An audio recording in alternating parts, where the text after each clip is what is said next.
vidéo, nous allons voir comment modifier une visite d'usine. Donc là, c'est ta fenêtre de connexion. Quand tu te connectes sur l'administration du site,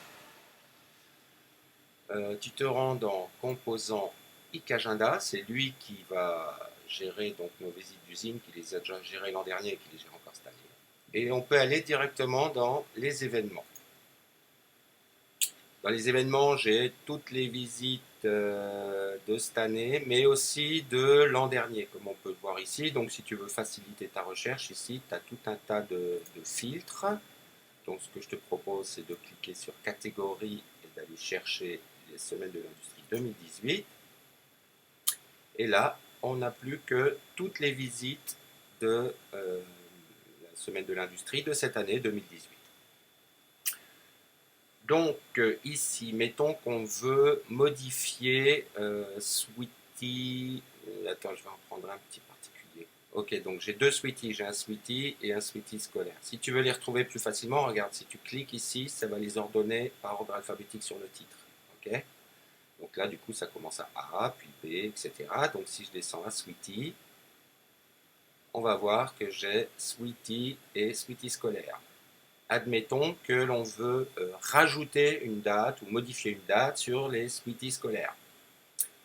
Tu cliques sur le nom de l'événement et ici on a toute une fiche qui sert à gérer les visites de cet événement, c'est-à-dire Sweetie scolaire. On a les dates et on retrouve ici les dates et l'heure qu'on a. On a la description, donc ça c'est le petit texte qui apparaît quand on va cliquer sur la visite pour la visiter. Les informations, c'est l'adresse hein, pour l'instant, puis ça c'est mon système de tri pour que ça s'affiche correctement sur la page. Ici, il n'y a rien à toucher, c'est la localisation sur la map. Ici, c'est l'activation des inscriptions et le nombre de places disponibles. Tu peux également ici dire combien de places maximum par inscription. Pour l'instant, c'est juste désactivé. Mais si tu veux mettre par exemple que chaque personne ne peut s'inscrire que 5 personnes à la fois, tu mets valeur personnalisée et ici tu tapes 5 et la personne ne pourra inscrire que 5 personnes. Ce n'est pas le cas ici. Ici, ce qu'on veut, c'est modifier les dates. D'accord. Ces deux panneaux-là ne nous regardent pas. Donc dans la date, ici, ces champs-là, on s'en fout, ce n'est pas cela qui nous préoccupe. Ce sont ces champs de date uniques. Okay. Donc on a une date pour le 8 août à 10h et une date pour le 7 août à 10h, à 9h. Mettons qu'on veut rajouter une date pour le 9. Tu cliques sur Ajouter, tu cliques un coup dans ton champ, tu mets ici, tu cherches le mois d'août, tu mets le 9, tu lui mets une petite heure,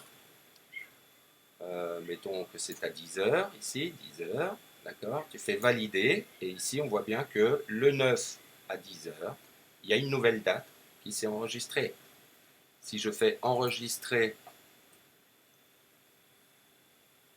ici, et que je viens sur mon site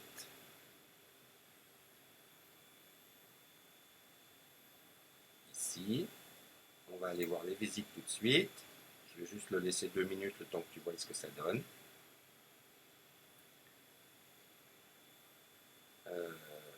Sweetie, c'est agroalimentaire. On va le retrouver ici. Scolaire uniquement. On a le 7, le 8 et le 9. Il apparaît que le 9, on s'en fout en fait. Hein, c'est une fausse date. Donc on retourne dans l'onglet date. Le 9 à 10h n'est plus nécessaire. On va le supprimer. On va l'enregistrer, puis on peut fermer tout de suite l'événement. Ici, on va simplement reloader la page pour valider que le 9 a bien disparu. Agroalimentaire, Sweetie scolaire, le 9 a bien disparu. C'est aussi simple que ça.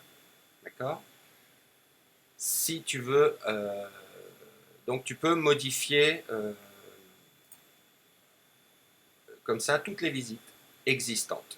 Si tu veux créer une visite d'une usine qui n'existe pas encore, je te conseille de m'envoyer un email Parce que moi, il faut que je l'inclue dans la page. Ça ne se fait pas automatiquement, ça. OK? Donc moi, je peux créer l'événement, puis après, toi, tu géreras les dates si jamais elles changent. OK?